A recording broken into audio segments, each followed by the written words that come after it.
Sometimes we can't see that light at the end of the tunnel, and when things are really bad, we can't even see the tunnel at all. Well, that's exactly where Eileen Phillips was. She was in a really dark place, but she turned that around, and she was able to provide hope for others.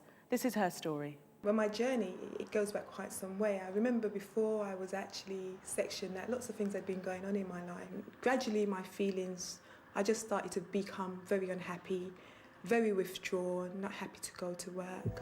And you know, I quickly sensed something was going wrong, and I suspected I may have been depressed. I spoke to my tutor at uni about it, even drawing on the analogy that, you know, my head just feels so swollen, I just feel so pressurized inside, and the only thing that I felt could give me relief was if someone put a pin in it and burst it and let all this, you know, this energy that was building up inside out. It was such a difficult situation, you know, it was like I could not be understood. I'd speak to family and I'd speak to friends, and, you know, they'd want to jolly you along and said it would be okay. But inside of me, there was such an empty void. There was nothing would make me feel better about myself. Nothing would make me feel better about the future. I began to feel like, what's the point of living? I've got nothing to offer. I've got two beautiful children, beautiful boys, and they deserve, you know, a mum who can really love them and give back to them instead of them giving back to me, because it's almost as if the relationship had changed. They were starting to parent me. Everything just seemed hopeless. Everything seemed useless. Nothing seemed worthwhile. You know, the only thing that, you know, seemed to be worthwhile for me at the time was like not to be there, not to be existing, and to be away from everyone, so they didn't have to be concerned with me, they didn't have to be around me. I was miserable, and just for me to be out of my inner pain and turmoil, which no one seemed to understand or could reach.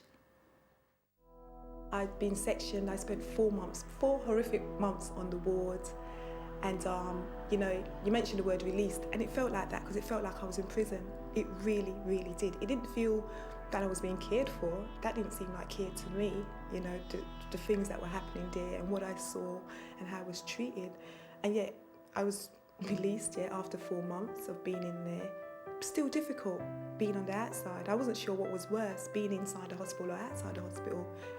But I guess gradually, little by little, working on myself, the love and support of my family, my children, and at that time I'd started counselling, and that was an enormous relief for me. At the time I didn't know it was going to be that way because it was a painful situation, and I remember leaving my sessions on Friday in tears, agony, and saying I'm never going back, I'm hurting more than when I went in. But I guess I had to go through that hurt to come through to the healing. And then a little after I applied for a job, a local hospital, sessional work, and surprised myself that I got the job. I thought, oh my gosh, someone wants to employ me. Are they sure? I wasn't very confident, and even though I went and I took on the job, I was still within myself, I was still withdrawn, I still wasn't speaking very much. But then my confidence started to grow, and I started to shine a bit more, and then they offered me paid work, not voluntary work, and I thought, are they sure they know what they're doing? Am I ready for this? But I took it. It was 10 hours a week. And I became more interactive. I started to gain my confidence back, became, you know, more assertive. But one thing bothered me, and that was the fact of seeing so many patients on the ward, and I guess the borough that I live in locally, you know, a lot of African Caribbean people on the ward, and it really bothered me when they were discharged and sent home, that you could see them being sent home and they weren't ready to be home. They still walked around with slouched shoulders, no hope almost, like how I'd felt back then, and I thought there's got to be another way. And I came up with a program where people who's been through the mental health system or are having emotional challenges can come together and meet with people who themselves have been there, and I think it gives people confidence and hope to say, well, if Eileen's been there and the other workers been there and this is what they're doing now, then we can try ourselves. Hope for me is so fundamentally important. When I was on the wards, you know, sometimes you think you've lost hope, but you really haven't. There's something that keeps you going. There's something, you know, I thought I'd lost hope, but then I look at my children and I said, okay, because of them, I'm going to try another day. You know, anything that helps you to press on, one moment at a time, you know, one day at a time, because sometimes a day is too much for you.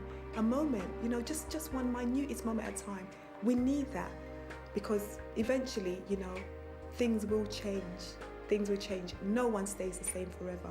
And I think hope is important. We need that because it's that purpose that keeps us going on when we feel we have nothing else to give.